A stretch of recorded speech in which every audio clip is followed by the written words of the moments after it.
All right, it is time to play once again with another Howard's Total Vise attachment.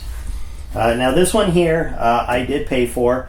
It was a little bit discounted, but I did pay for this one because it's going to be a donation item to my club picnic, and I think this will be a great universal vise for anybody that gets it. I also bought another stand, another crossover vise to put this in, and I think people are going to love this at the picnic. So, but this is what is known as the number 7, also the guitar vise, although he doesn't really like calling it that, but that is what it's labeled. He really likes to think of it as a multi-purpose vise, and after playing with it, I would probably agree. So what's different? Well, this is the vise that I've been using. It's the Sportsman's vise. A couple things of note. It has this, which is going to affect the angle here. You've got your 2 clamping screws here, and then inside are these rubberized screw bolts that come up, and they come up just slightly above the spring so that if you set a stock in here, it's not going to damage it.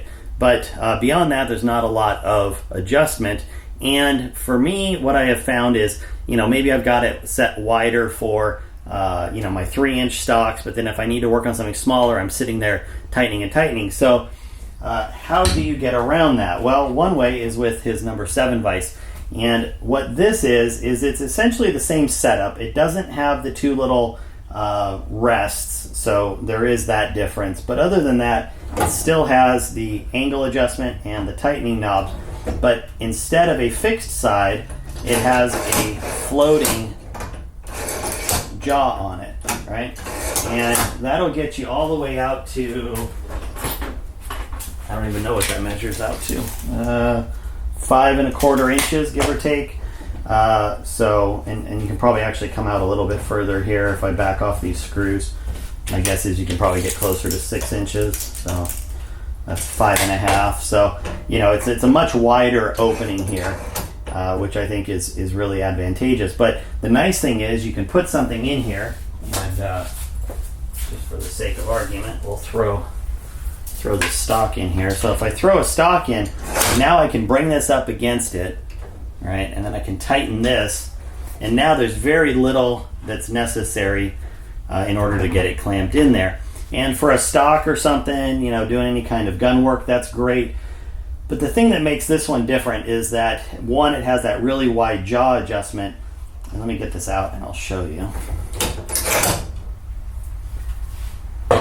But not only does it have all of this play, but then, let me lock it down, but then it has its own swivel built into it. Okay. And on top of that, it has its own angle built into it. So you can swivel it, change your angles, and move everything you need. So for doing any kind of like pattern making stuff, maybe shaping stocks, whatever it is that you need to do, this is going to give you the most versatility with it.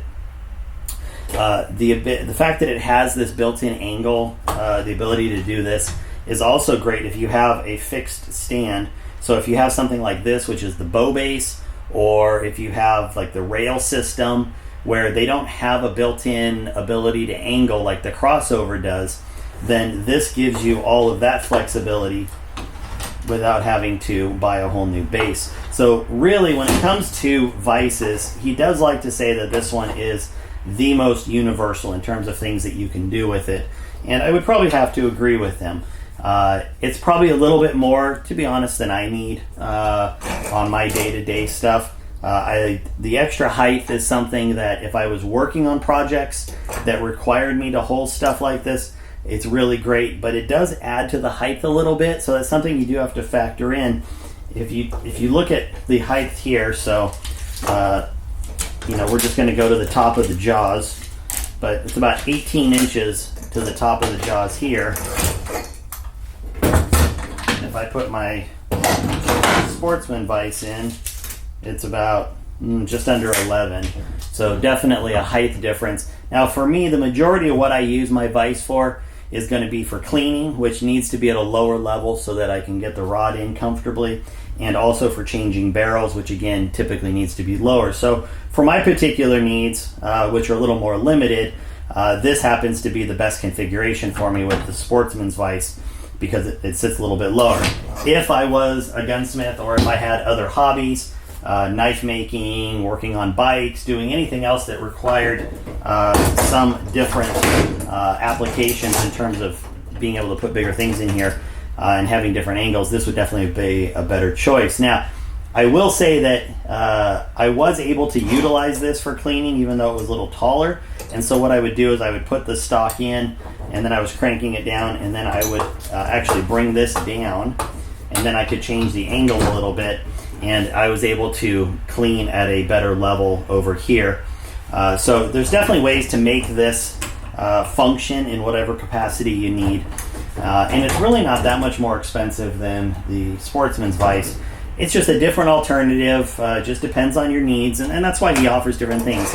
He'll never tell you one is the best, he'll just say one has a better application for what you need to do, and that's really what's important about how he sets up all of his attachments. So if you have been looking at the Howard's vise and maybe you're still trying to figure out, what kind of vise system do I want on top of it, consider the number 7 vise compared to the Sportsman's vise, and now you know the difference and why you might choose one over the other. So there you go. As always, like I said, I'm a big fan. Jeff's a great guy to work with, and you can call him up, talk to him.